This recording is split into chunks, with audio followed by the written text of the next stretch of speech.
입춘 대기를 소재로 시를 써달라 이렇게 요청을 했습니다. 챗GPT한테 방송 기사를 작성을 시켰습니다. 15개가량의 문장으로 중학생도 이해해야 된다. 정의와 기능, 문제점에 대해서 방송 기사의 형태로 기사를 작성해서 가상 인터뷰도 넣어달라 이렇게 했더니 안녕하세요. 박종훈의 경제한방입니다. 자, 지난해 시범 서비스를 시작한 인공지능 챗GPT 정말 큰 화제를 몰고 오고 있습니다. 과연 이 기술 어떻게 봐야 될지, 경제적으로는 어떤 의미가 있는지, 우리 삶을 어떻게 바꿔나갈지 자, 바로 KBS 박대기 기자 모셨습니다. 안녕하세요. 네, 안녕하십니까. 이 박대기 기자를 처음 모시게 돼서 영광입니다. 제가 영광입니다. 이런 훌륭한 프로그램에 나와가지고. 예. 자, 이 많은 사람들이 챗GPT 정말 이걸 해봤다 저걸 해봤다 온갖 이 일종의 후기들 무용담처럼 막 올라오고 있는데 이 챗GPT 일단 서비스가 뭔지부터 한번 짚고 갈까요? 챗GPT, 챗이 바로 채팅에서 온 말인데요. GPT는 이렇게 번역이 쉽지 않아가지고 계속 GPT라고 쓰는데 정확한 번역은 생성형 사전학습 변환기가 되겠습니다. 진짜 어려운 이름입니다. 도대체 이게 무슨 뜻인데 이게 생성형? 그러니까 이제 한마디로 말을 만들어내는 그런 인공지능이다라고 이해를 하시면 크게 틀린 건 아닌 말이 되겠습니다. 정확하진 않지만요. 그래서 무슨 이름을 붙일까 하다가 말기계 아니면 말공장. 말공장. 네, 말공장이다. 말을 만들어주니까 계속 그런 생각이 들었습니다. 아니 근데 이게 많은 사람들이 막 경험담으로 내 인공지능으로 대화하지 그러면서 이런 서비스들이 있었는데 궁금한 건 챗GPT가 뭐가 다르길래 이번에는 이렇게 엄청나게 뜨거운 화제를 몰고 온 게 된 걸까요? 이때까지 사실 스피커형 인공지능 꽤 많이 있었잖아요. 그런데 되게 답답한 분들 많으셨을 거예요. 지시를 했는데 채널 바꿔줘 이랬는데 채널 계속 버벅거리고 이상한 채널로 틀어버리고 이렇게 되는 경우도 많고요. 그래서 결국 날씨만 물어보고 또 알람만 설정하고 그 정도로 이용하시는 분들이 많으시거든요. 저도 그렇고요. 그런데 이제 이 챗GPT 같은 경우에는 그것보다 훨씬 더 진보한 방법으로 학습을 했기 때문에 일단 사람의 말을 잘 알아듣습니다. 이 사람이 무슨 맥락에서 이런 말을 하는 건지 잘 이해를 하고요.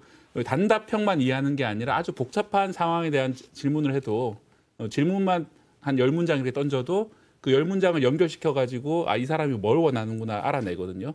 그다음에 답변도 단답형으로 이렇게 한두 마디 하는 그런 기존 인공지능하고 다르게 거의 논문 수준으로 아주 긴 답변도 토해내는 그런 시스템입니다. 그래서 전보다 훨씬 더 진보된 인공지능이다. 전에는 그냥 뭐라고 할까요? 스위치를 대신 말로 그냥 지시하는 그런 느낌이었다면은 이제는 진짜 뭔가를 물었을 때 사람이 쓰는 것처럼 줄줄줄줄 써내리는 훨씬 더 인공지능 같은 그런 인공지능이라는 거죠. 그래서 처음에는 그런 생각이 들었어요. 이게 혹시 의식이 생긴 게 아니냐.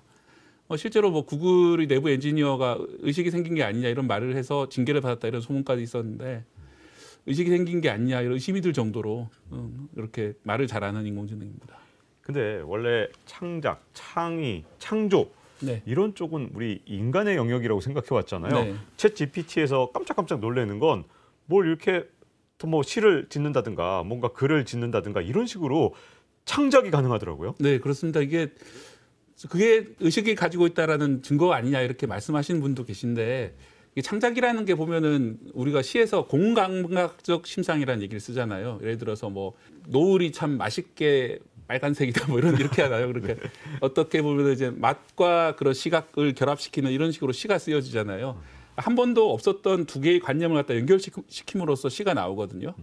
그런데 그런 작업들을 오히려 인공지능이 잘할 수 있는 거죠. 왜냐하면 아무런 편견 없이 잘 연결 안 되던 두 가지를 연결을 시키는 이런 작업들을 잘 하거든요. 그래서 시를 써달라면 시를 잘 써줍니다. 저도 트라이 해봤는데 한번 같이 보실래요? 네, 한번 볼까요? 최근에 입춘이 지나가지고 입춘 대기를 소재로 시를 써달라 이렇게 요청을 했습니다. 그랬더니 이런 시를 씁니다. 제가 한번 낭독을 해보겠습니다. 입춘이 오면 봄의 기운이 느껴지며 꽃들이 피어나고 새들이 노래한다. 따스한 햇살이 내 마음을 가로막으며 새로운 시작을 알리는 기운을 준다. 그래서 이때만 길을 걸어가야 할 것 같아. 새로운 꿈을 위해 나가야 한다. 입춘이여 새로운 길을 열어줘. 이거 사람이 이 시를 지었다고 해도 제가 지금 믿을 수 있는 정도 수준의 시거든요. 이게 진짜 가능한 거군요. 진짜 깜짝 놀랐습니다. 그러니까 입춘 대기라는 말을 들었을 때 이게 절기상 입춘을 얘기하는 거구나 알아들었고요. 그다음 입춘하면 떠오를 수 있는 어떤 봄의 기운이라든지 또 새로운 시작할 때라든지 이런 것들이 사람들한테 뭔가 메시지를 줄 수 있다는 걸 판단했다는 거죠.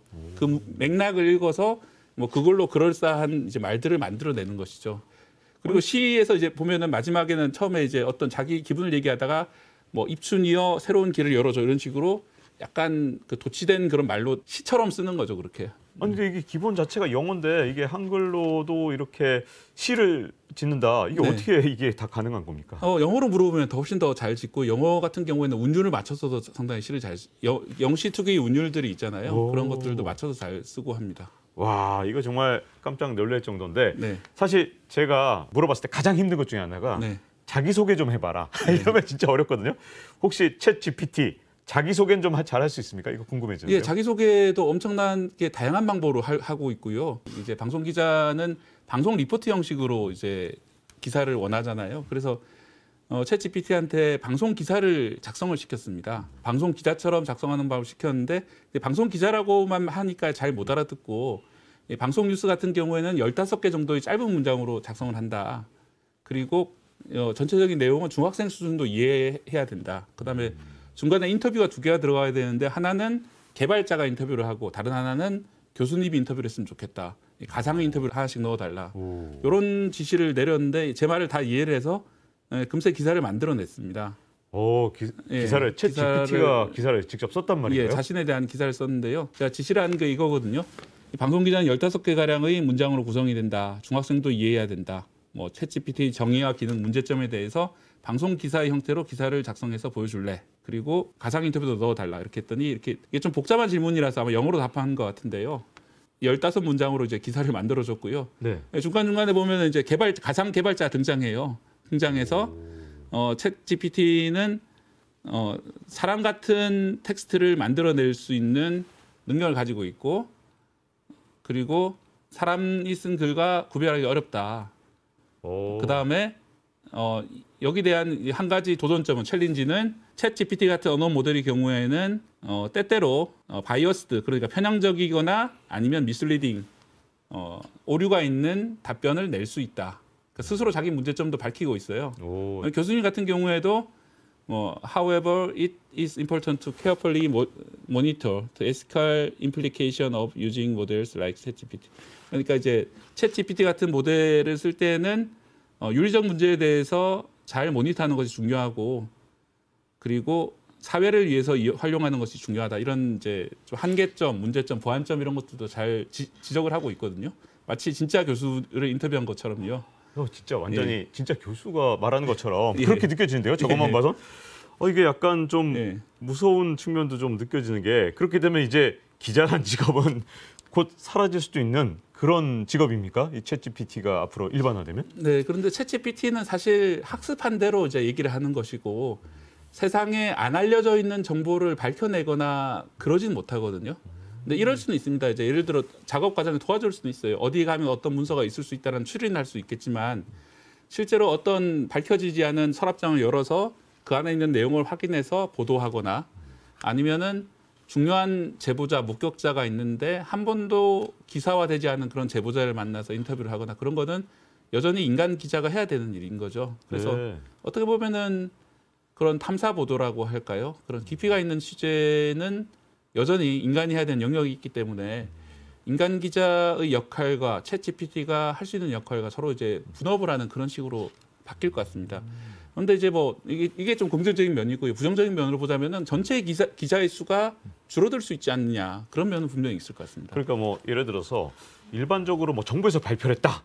이렇게 좀 루틴하고 좀 매일매일 반복되는 일들은 결국은 챗 GPT가 다 가져갈 수 있는 거고 그다음에 뭐 탐사 보도라든가 뭐 이렇게 좀 새로운 아이디어를 갖고 쓰는 거 이런 것만 지금 챗 GPT가 못한다. 이렇게 보면 맞을까요? 좀 둘로 나눠서? 예, 만약에 나눈다면 그렇게 나누어질 것 같고요. 제가 이제 아까 기사를 쓰기 전에 몇 가지 조건을 제시한 것처럼 실제로 이제 적용이 될 때는 각 그 언론사의 성향이나 그런 이제 윤리 기준에 따라 가지고 어떤 제한들을 주고 이렇게 활용을 하겠죠. 그런데 이제 이런 예를 들어 단순한 일보라든지 속보 같은 경우에는 이런 식으로 이제 기사를 작성하는 것들이 점차 많이 나올 것 같습니다. 기자 직군 전체로 봤을 때 숫자를 엄청나게 줄이고 뭐 이런 것들이 가능한 그런 상황이 올 수 있네요. 챗 GPT가 일상화되면 그런 직업군이 생각보다 꽤 되겠는데요. 그러면? 네, 그렇습니다. 일단 생각해 볼 수 있는 직업군은요. 예를 들어 콜센터 같은 경우에는 그 소비자들이 불만을 접수를 해가지고 뭐 처리를 해주는 그런 기관이잖아요. 그런데 지금도 챗봇을 활용을 하고는 있습니다. 그런데 지금 챗봇 이용해 보신 분들 다 답답하시죠? 뭔가 이제 문의사항을 넣으면은 못 알아듣고 일단 답도 이제 단답형으로 이상한 답을 주기도 하고 그래서 예, 이제 분통이 터져서 이제 다시 전화를 걸어서 콜센터에 전화를 걸어서 해결하기도 하는데 이렇게 더 사람의 말을 잘 이해를 하고 사람이 원하는 대답을 찾아내서 답을 해준다면은 콜센터 규모를 줄일 수 있는 그런 서비스로 이용될 수가 있죠. 거기다가 예. 뭐 프로그래밍도 심지어 챗 GPT가 할 수 있다 이런 얘기도 있던데 사실입니까? 프로그래밍도 이제 예를 들어서 어떤 코드가 필요하다고 하면은 웬만한 코드는 직접 만들어 주거든요. 그래서 이제 실제로는 이제 개발자들이 쓰는 방식이 이제 자잘한 코드도 직접 뭐 찾거나 아니면 만들어서 입력을 해야 되는데 그런 하위 단계의 작업들은 챗 GPT나 아니면 챗 GPT를 응용한 다른 프로그램들이 하고 개발자는 이제 전체적인 구상 틀을 짜고 지시하는 이런 식으로 역할이 좀 바뀔 수가 있는 거고요. 그러면은 이 단순 반복적인 작업을 하는 개발자의 경우에는 수를 줄일 수 있는 그런 결과로 이어질 수가 있습니다. 자, 근데 이 챗 GPT 박대기 기자가 볼 때 어쨌든 설마 뭐 무조건 장점만 있는 건 아닐 거 아니에요, 그죠? 네. 여기에 단점이 있다면 또 어떤 것들이 좀 있을 수 있을까요? 챗 GPT도 사실 인간이 쓴 문서를 가지고 학습을 한 거거든요. 엄청나게 많은 그 문건을 보고 인간이 어떤 질문이나 어떤 앞에 얘기가 있으면 뒤에는 어떤 얘기가 따라오더라 이런 것들을 계속해서 학습해가지고 만들어진 인공지능인데 그렇기 때문에 인간이 가지고 있는 편견을 그대로 가지고 있습니다. 챗 GPT도. 이 편견을 어떻게 바로잡을 것인가가 상당히 중요한 과제였어요. 오랫동안. 또 하나 문제는 오류도 가져올 수 있습니다. 왜냐하면 인간이 쓴 문서 자체에 오류가 있는 내용들이 담겨 있으면 그걸 배우는 것이고요. 또 하나는 챗 GPT가 말하는 방식이 뭔가를 얘기를 할 때 100% 정확한 신뢰할 수 있는 정보를 가지고 얘기하는 것이 아니라 예를 들어 가지고 박종훈 기자가 박사학위가 있다 이런 어느 학교 박사냐 이렇게 글을 쓰는 경우가 있습니다. 그러면은 챗 GPT가 모른다고 하지 않고 때로는 모른다고 하지 않고 박사를 가리키는 거니까 어느 학교를 졸업했다는 뜻이구나. 그러니까 여기다 적당한 학교를 넣으면 되겠지. 그런 식으로 경제 한방이니까 경제학 박사인가 경제라고 집어넣기도 하고요. 대충 집어넣는 경우가 많이 있다는 거죠. 그러니까 챗 GPT가 하는 말이 과연 다 옳은 말인가는 확인할 수 있는 방법이 사실 없는 경우가 많이 있고요. 또 이제 윤리적으로 바이어스된 그러니까 편향적인 그런 말을 할 수도 있고요. 그래서 실제로도 챗 GPT에 대한 FAQ를 오픈 AI가 직접 만든 데 보시면은 일부 내용들은 바이어스돼 있고 일부 내용은 미스리딩이 있기 때문에 너무 믿지는 말라 이런 말들이 남아 있습니다. 사실 이런 챗 GPT 같은 인공지능을 개발한 곳이 챗 GPT 말고 여러 곳이 있거든요. 근데 그동안 서비스를 많이 안 했던 이유가 있습니다. 이 구글 같은 경우는 오히려 오픈 AI보다 더 많이 발전했을 거라는 추측이 많았는데 만약에 이런 편향성이 있거나 혐오 발언을 하는 인공지능이라든지 완전히 틀린 내용을 얘기해주는 인공지능이라든지 이런 걸 발표를 하게 되면은 사람들이 그걸 써보고 뭔가 실망을 할 거 아니에요. 그러면은 구글이라는 회사에 대한 엄청난 위기가 발생할 수가 있거든요. 바로 최근에 이제 구글에서 이 챗 GPT 뒤따라 가지고 자체 인공지능을 발표를 했는데 거기서도 이제 잘못된 답변을 하는 바람에 주가도 크게 빠지기도 했거든요. 뭐 그런 위험들이 있었기 때문에 그동안은 내부적으로만 활용을 하고 외부에는 공개를 안 한 경우가 많이 있었습니다. 그런데 챗 GPT 같은 경우에는 편향성 차원에서는 상당히 많이 발전을 한 것 같아요. 그런 혐오 표현 같은 건 많이 걷어내고 정치적 올바름 이런 것들을 필터를 많이 적용시켜가지고 이상한 말을 안 하는 식으로 많이 걸러냈습니다. 그래서 공개됐을 때 큰 욕은 안 먹고 있고요. 하지만 사소한 오류 같은 거는 많이 발견이 되고 있습니다. 제가 찾은 오류 하나는 신사임당이 16세기에 태어난 분인데 15세기에 활동한 사람이다 이런 얘기를 하기도 했고요. 또 신사임당이 여행가라고 이렇게 소개를 하더라고요. 여행가? 그래서 신사임당의 제가 무슨 기획문이나 이런 것도 못 본 것 같은데 왜 여행가라고 할까 생각을 해보니까 신사임당 관련된 그 유적이 오죽헌이 있잖아요. 네. 오죽헌 같은 경우에는 강릉 관광 가시는 분들이 많이 가시니까 관광하고 아마 그게 말뭉치가 연결돼 있나 봐요. 신사임당하고. 네. 그러다 보니까 이 사람이 관광과 관련 있는 사람이니까 여행가인가라고 잘못 판단을 한 것 같습니다. 야, 정말 여기저기서 정말 이렇게 추론을 너무 많이 하다 보니까 네. 엉뚱한 추론을 좀 하는 것 같은데. 네. 근데 이제 주식시장에서도 워낙 이 챗 GPT 때문에 막 주가가 출렁거리는 모습을 보여주니까 궁금한 게 하나 생겼어요. 뭐냐면 이 챗 GPT를 만든 오픈 AI라는 회사, 이 미국 회사가 이걸 뭐 유료화해서 돈을 벌고 어쩌고 저쩌고 이렇게 막 계획을 내세우는 거 보면 예. 어디서 활용되길래 도대체 이렇게 자신 있게 유료화 얘기를 하는 것일까? 이런 네. 궁금함이 좀 있거든요. 일단 지금 미국에서는 크게 화제가 되고 있는 것이 이 대학생들 그리고 중고등학생들이 숙제 테이크홈 숙제를 이걸로 많이 만들어냅니다. 미국 같은 경우에는 장문 숙제를 많이 내는데 장문에서 이제 조건을 몇 가지만 넣고 이렇게 하면은 긴 장문 문장을 주니까 그걸 그대로 긁어가지고 이제 제출한다든지 이래서 미국 일부 대학에서는 아예 숙제를 폐지해야 되겠다 그런 문제까지 나오고 있거든요. 왜냐하면 집에 가서 이걸로 숙제를 한 것인지 아니면 진짜 정성 들여 자기가 쓴 건지 검증할 수 있는 프로그램이 나오긴 했는데 100% 이렇게 걸러내지는 못하고 있거든요.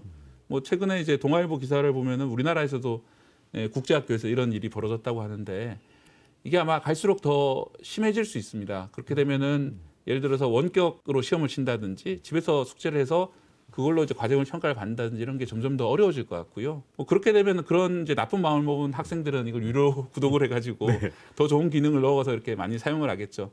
미국에서 유료화가 지금 이제 일부 적용되고 있는데 이 이유는 워낙 이렇게 많은 사람들이 1억 명 가까이 이렇게 접속해가지고 작업을 계속하니까 이 오픈 AI 그 챗 GPT가 자주 다운이 됩니다. 그러니까 더 안정적으로 쓸 수 있게 유료화를 일단 시켰고요. 또 하나는 이제 마이크로소프트가 여기 투자했다는 점이 참 무서운 점입니다. 왜냐하면 마이크로소프트라는 회사가 기업을 상대로 엑셀이라든지 파워포인트라든지 MS 오피스 그리고 윈도우 이런 걸 판매하는 회사거든요. 결국 이 사람들은 이제 B2C 서비스뿐만 아니라 B2B 서비스도 되게 잘했던 회사이기 때문에 언젠가는 기업을 상대로 이걸 팔아 먹을 거고요.